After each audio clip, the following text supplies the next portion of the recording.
Agora vamos falar um pouco sobre o modernismo no Brasil. Bom, o modernismo é uma escola literária que surgiu no início do século XX, logo após o pré-modernismo.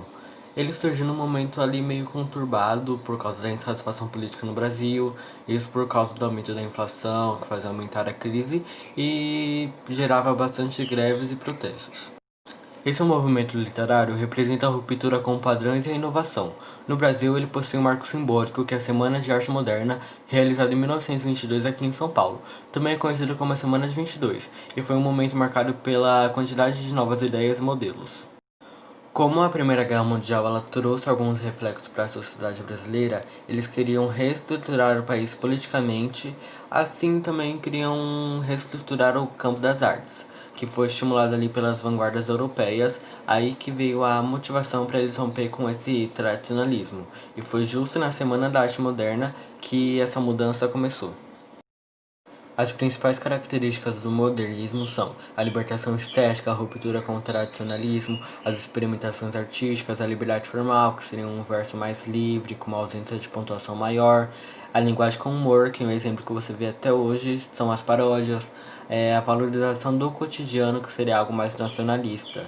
Então você vê que a liberdade é a principal característica desse movimento. Mas isso não só aqui no Brasil, na Europa também o continente europeu, eles excediam a liberdade criadora e o rompimento com o passado. E no Brasil não foi diferente, porque eles buscavam pelo novo, eles buscavam pela identidade local. Então, tanto aqui no Brasil quanto na Europa, isso, o modernismo na realidade, resultou na quebra de paradigmas e dos valores tradicionais. Os principais autores do modernismo foram Oswald de Andrade, Mário de Andrade, Manuel Bandeira, tinha o Carlos Drummond, tinha o Jorge Amado, tinha a Cecília Meirelles, Clarice Lispector, dentre diversos outros grandes autores que você com certeza já ouviu falar. O modernismo foi marcado por três fases. A primeira fase é conhecida como a fase heróica, que durou de 1922, que começou lá na Semana de Arte Moderna, e durou até 1930. Os artistas nessa fase eles buscavam uma renovação estética que foi inspirada nas vanguardas europeias, que seria o cubismo, o futurismo, o surrealismo e algumas outras vanguardas. Esse período foi marcado como mais radical por causa das publicações de revistas e alguns manifestos e também por causa da formação de grupos modernistas. Algumas características dessa primeira fase seria o rompimento com as estruturas do passado, volta às origens, a linguagem coloquial, a valorização do índio brasileiro, o nacionalismo e o caráter revolucionário. Alguns autores foram destaque nessa primeira fase do modernismo, entre eles Mário de Andrade, Oswald de Andrade, Manuel Bandeira e Alcântara Machado. Um que eu escolhi foi o Mário de Andrade porque ele teve um papel decisivo nesse movimento por causa do seu conhecimento. As suas principais características são o verso livre, o neologismo e a fragmentação.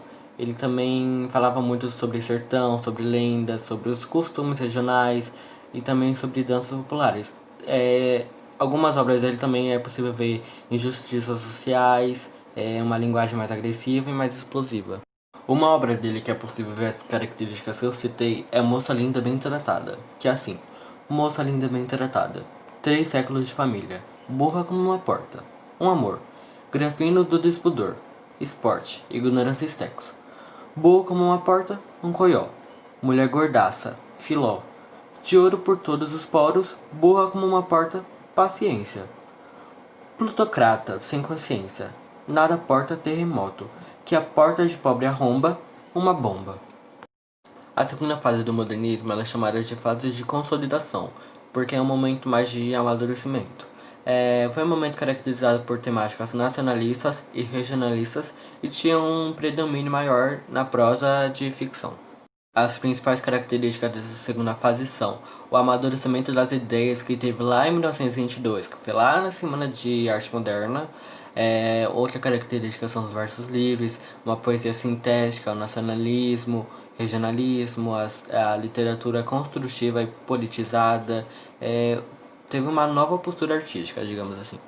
Essa segunda fase na poesia foi marcada por Murilo Mendes, Jorge Lima, Carlos Drummond de Andrade, Cecília Meirelles e Vinícius de Moraes. Já na prosa, os destaques são Graciliano Ramos, Reixo de Queiroz, José Lins do Rego, Jorge Amado, Érico Veríssimo e Dionelo Machado.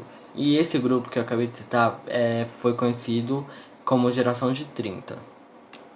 Um poeta que eu decidi citar aqui é Vinícius de Moraes, porque eu acredito que todo mundo já trabalhou com alguma obra dele, ou conhece ele ou já ouviu falar. Suas obras eram marcadas pelo sensualismo erótico, o amor e os prazeres da carne. Ele também falava muito, escrevia na verdade, muito sobre felicidade, da infelicidade, da alegria e da tristeza. Uma obra dele que é possível notar essas características é a Dialética, que diz assim: é claro que a vida é boa, e a alegria, a única, indizível emoção. É claro que te acho linda, em ti bendigo o amor, das coisas simples. É claro que te amo, e tenho tudo para ser feliz, mas acontece que eu sou triste. A terceira e última fase do modernismo é conhecida como a fase pós-modernista, que foi de 1945 e terminou em 1980. Mas na verdade não tem um consenso a respeito sobre esse término, porque tem alguns estudiosos que dizem que terminou em 1960. Já tem outros que dizem que terminou de fato em 1980. E ainda tem alguns que dizem que essa fase se prolonga até hoje. Tanto que se você for parar pra pensar nas paródias, é até hoje que existe paródia. Por isso que tem alguns que acreditam que essa fase não terminou ainda. Nesse momento da terceira fase, tem um predomínio maior e uma diversidade maior da prosa, por conta da prosa urbana, a prosa intimista e a prosa regionalista. Também nesse período surgiu a geração de 45, que é um grupo, na verdade, de escritores. Também são chamados de neoparnasianos, porque eles buscavam uma poesia mais equilibrada. As principais características são academicismo, retorno ao passado, a oposição à liberdade formal, valorização da métrica e da rima, linguagem mais objetiva e metalinguagem. Os principais autores dessa fase são João Cabral de Melo Neto, Clarice Lispector, João Guimarães Rosa, Ariano Suassuna e Lígia Fagundes Telles. Uma que eu escolhi foi a Clarice Lispector, porque ela foi uma das mais destacadas escritoras dessa geração de 45. Ela recebeu diversos prêmios por isso, e ela é conhecida como uma das maiores e melhores escritoras brasileiras.